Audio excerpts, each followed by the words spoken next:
Ladies and gentlemen, Mr. Cropper here. You've heard of the grizzly man? Yeah, his name is Timothy. Yeah, Timothy Treadwell. A guy named Werner Herzog, H-E-R-Z-O-G, chronicled this guy. This guy Timothy, I assume, was raised in California, I don't know. He moved to Alaska during the summers for 2 months at a time during the Alaskan summers, and lived in packs of grizzly bears. I rented it from Netflix. And he, someone said, aren't you afraid? To show him being interviewed by Dateline, the Dateline guy, I think. And he says, aren't you afraid of the bears? And he says, oh no, I would never be afraid of them. He says, they're misunderstood, right? Well, this guy says, oh, come on, you telling me that if you were being attacked by a bear and you're being mauled, wouldn't you be thinking to yourself, oh, come on, I need a gun to protect myself now? He says, oh, no way, I'd never heard of bear.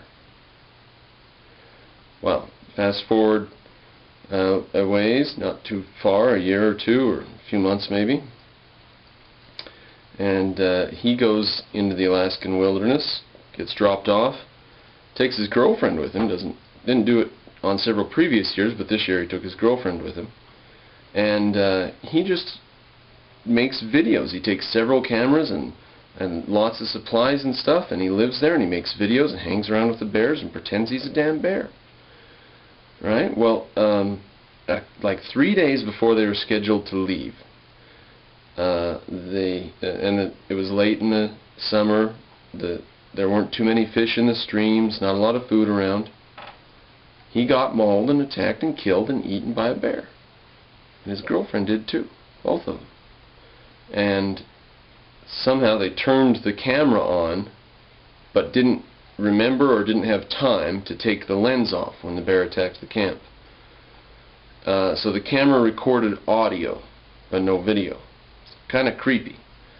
And you hear him screaming, and you hear goes on for about 6 minutes. She's attacking the bear, and the bear's eating Treadwell. The bear didn't know the girl too well, right? Very familiar with Treadwell, though. He was around him all the time. And Treadwell said, you just have to act strong. If not, you'll go down their gullet. They'll eat you. You have to act strong and respect them, right? That doesn't even do it, Treadwell. Doesn't even do it. Well, I thought that this was a really poignant example to demonstrate environmentalism at its greatest absurdity. That guy was so lost on what nature is. He has elevated nature to this religion. Is that right? It's a goddamned religion. Environmentalism is a religion.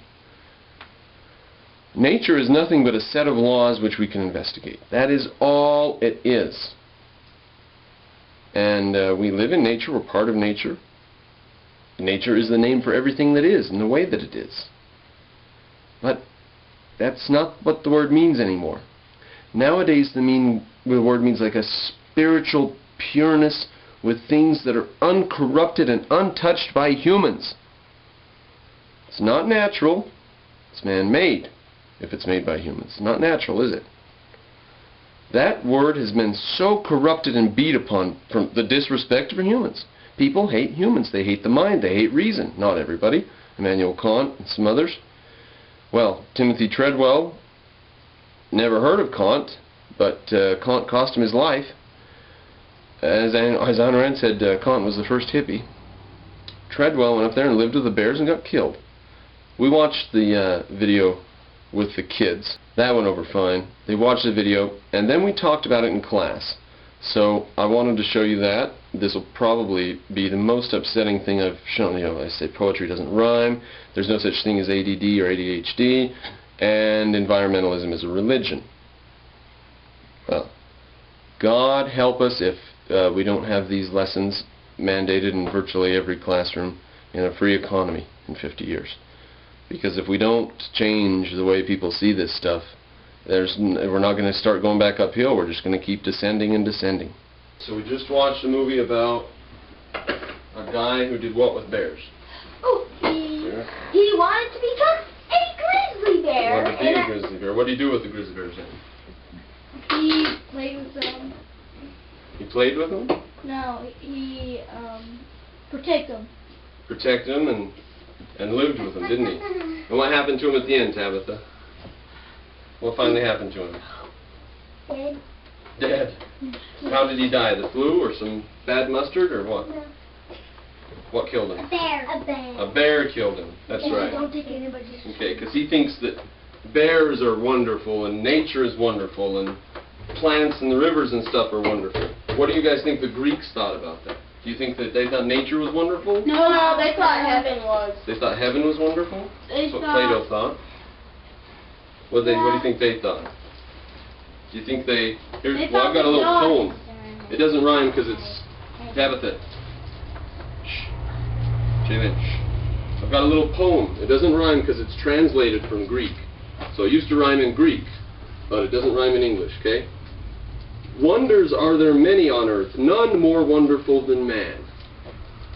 They said nothing is more wonderful than man. Why? Why did the Greeks say that? His is the might that crosses seas swept white by storm winds. Garrett, you listening? So, have you ever seen a bear or a kangaroo out in the middle of the ocean on a boat with doing their mast and getting all their sails rigged and getting we gotta get out of this storm, we gotta get back to... No, you never see bears out there on boats, do you? Men are on boats. You never see kangaroos out there on boats. And that's for being carried too wide. Okay, that's the first thing. It says that man is the master that crosses the seas. He is the master of the beast lurking in the wild hills. Now, Timothy died because he didn't take a gun. But humans can kill anything they want, can't they? If a human wants to take a gun or whatever, and even back then, spears and armor and stuff made you safer if you're going to hunt. So he says no one can... You know, the fox can't kill a bear. Yeah. But look at humans. We don't have big teeth. We don't have claws. We don't have big muscles. We make tools. We make spears to throw at the bears. We have a brain. They have a brain. It's just smaller. So the Greeks, and then the Greeks said the last thing they loved about it was his is speech and wind-swift thought. None of the animals talk. They're all stupid. Animals are all stupid.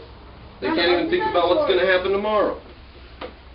So, nobody comes up with philosophy. Nobody makes mathematics, but who? Humans, yeah. What in the world was Timothy so down on humans for? Why did he think bears are so great and humans are so crappy? He was in a religion that says nature was the best. The new religion of nature being the best thing, huh?